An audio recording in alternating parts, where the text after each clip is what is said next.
Hey everyone, what is going on? Welcome back to the channel. And yes, I finally sat down, watched the Texas Chainsaw Massacre on Netflix.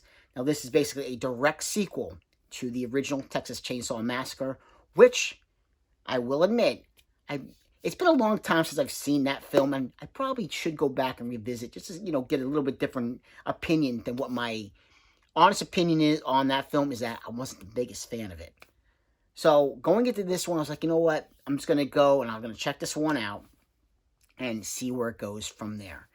Now we have our main actress from the original movie coming back, playing the same exact character in this new one. Now she's not on screen, too much. And, when she is, she's there just for basically for a connection to the original and to this one. That's basically what she's there for. And with this one, I was kind of surprised, honestly, because this one only clocks in about an hour and 23 minutes. And I was expecting a lot of gore. Fede Alvarez, who, did the Evil Dead remake, he's involved. So I was really expecting a lot of gore. And there was a lot of gore.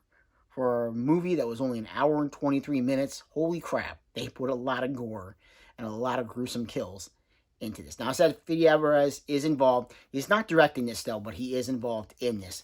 So like I said, I knew there was going to be a lot of gore. I was anticipating quite a bit of gore, especially because it is Texas Chainsaw Massacre. Now, I've heard some people say that this is just garbage. I've heard some people say it's okay. I'm going to go more that direction with it. I think it was okay. I don't think it was fantastic. I think it was a little bit, I want to say, I'm torn between average and a little bit more than average, a little bit up high above with that. But like I said, the kills, and that's really what this is. And this is about the kills with this film. You have a group of people who are, probably like early, late teens, early 20s, moving into this town in Texas that is abandoned. They're trying to make almost, one actor in the film says, oh, so you guys are basically like a cult. Well, they're not really a cult. They're trying to get away from everything else that's going on in the world and trying to have it's peaceful like town that they want to try to just make their own. Well, things don't go right. Because as soon as they get into town, there's one lady in the orphanage who does not want to leave. She says she still has the deed for the house, and you can't kick her out. And, of course, there is one person still there with her in the orphanage, and that, of course, is Mr. Leatherface. Now, something happens to this lady early on in the film, and that sets Leatherface off.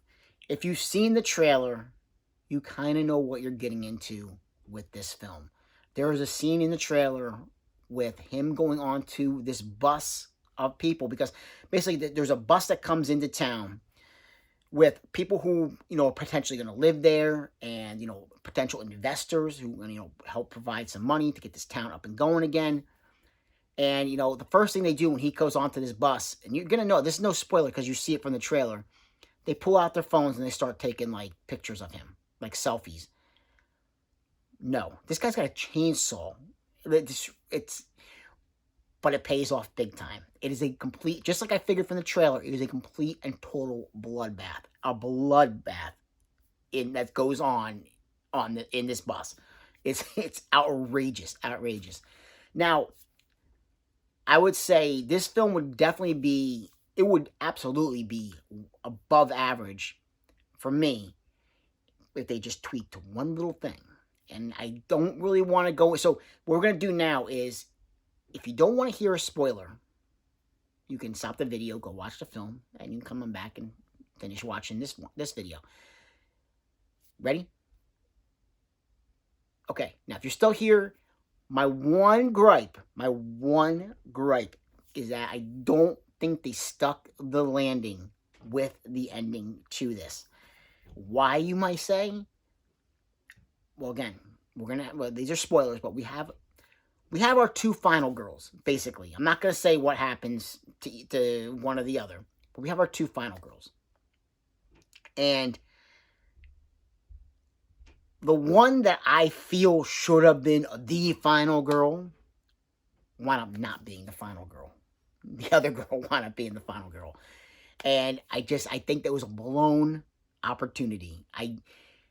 I was more, both girls, especially the one girl who is the final girl, she kind of has a little bit of a backstory. But I was actually more invested in the other one that wind up not being the final girl. I think her story and what, they follow her a little bit more through everything that's going on in the town with Leatherface, because she's actually one of two people, her and this gentleman, who this is their idea to try to get this off the ground, to try to rebuild this town. And it follows her more than it does the other girl. And I kind of really wish that she had been one, because I think that would have been a really good twist. I think anybody who starts watching this film, even though, like I said, I knew who I wanted to be the final, I knew she wasn't going to be. I absolutely knew she wasn't going to be. But the one that they did, I didn't really have any kind of investment with her. I was more invested in the other one right off the bat, even though they were trying to push it to this other girl. And I think that was a missed opportunity. I think that could have been a complete, total twist if they had gone one direct. They really had you believe it was going to go this one way if they had gone the other way instead. I think that would have been a really good twist. I really do. I think that one would have put this just a little bit more, and would have probably taken over the top to being more, a little bit better than average. But overall, I don't think it was a bad film to check out on Netflix. I'm surprised that Netflix even went out and, made themselves a Texas Chainsaw Massacre film. I was really surprised by that. But I think it's definitely worth watching. If you have Netflix, definitely worth checking out. Like I said, only an hour and 23 minutes, so time goes. That's another thing. The time did go by quickly with this. I didn't feel like it dragged on. They got right to the point pretty much. They got right into the town. Things started picking up right away. And I thought it was enjoyable. I did. And and the big question I know everybody wants to ask is, if Netflix was actually going to put this out on physical media, would you pick this up and add to your collection? Absolutely, I would.